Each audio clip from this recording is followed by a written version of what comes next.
এখন আমাদের সমাজের মধ্যে নব্য শায়েকেরা বলতেছে লা ইলাহা ইল্লাল্লাহর ভিত্তিতে আমাদের ঐক্যবদ্ধ হতে হবে। নাউজুবিল্লাহ।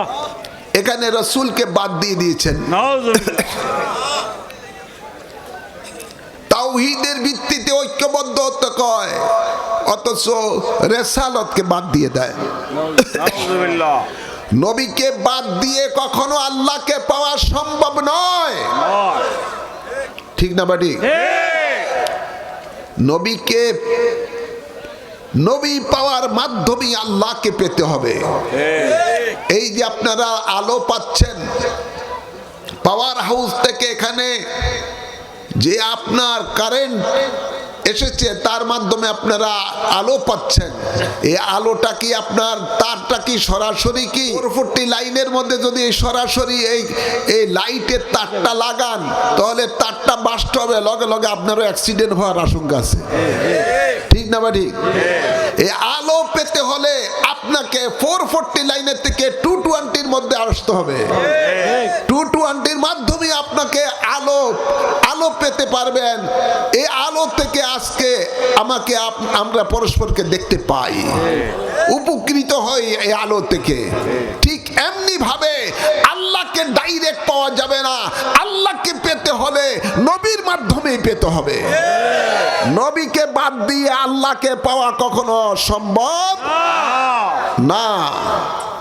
এই জন্য আল্লাহ বলেছেন মাইয়ুতি রাসূলা ফাকাদ আতা আল্লাহ, আমার রাসূলের তাবেদারি হলো আমি আল্লাহর তাবেদারি।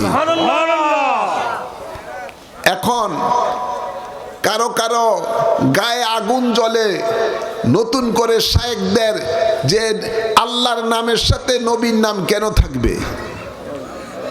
নাউজুবিল্লাহ বলবে না? এই লামোজাবি গ্রুপ যেটা আহলে হাদিস সালাফি গ্রুপ, এই গ্রুপেরা ফতোয়া দিচ্ছে যে লা ইলাহা ইল্লাল্লাহর সাথে মুহাম্মদুর রাসূলুল্লাহ থাকতে পারবে না। নাউজুবিল্লাহ। অনেক মসজিদের মধ্যে মুহাম্মদুর রাসূলুল্লাহ বাদ দিয়ে দিয়েছেন, কেটে দিয়েছেন, শুধু লা ইলাহা ইল্লাল্লাহ। নাউজুবিল্লাহ। অনেক জায়গার মধ্যে মসজিদের এক পাশে থাকে লেখা আল্লাহু, আরেক পাশে মোহাম্মদ লেখা থাকে, এখন মোহাম্মদ কেটে দিয়েছেন। নাউজুবিল্লাহ। নাউজুবিল্লাহ বলেন না? নাউজুবিল্লাহ।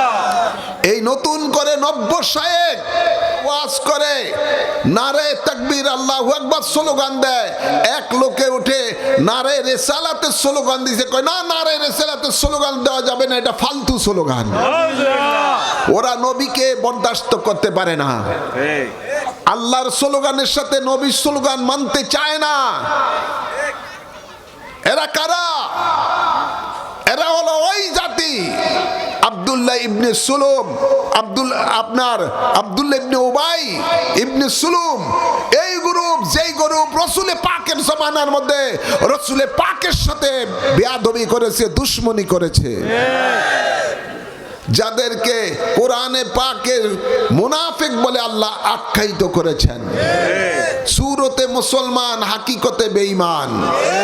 ওরা নবীকে সহ্য করতে পারে না, নবীর শান ও মান আজমতকে সহ্য করতে পারে না।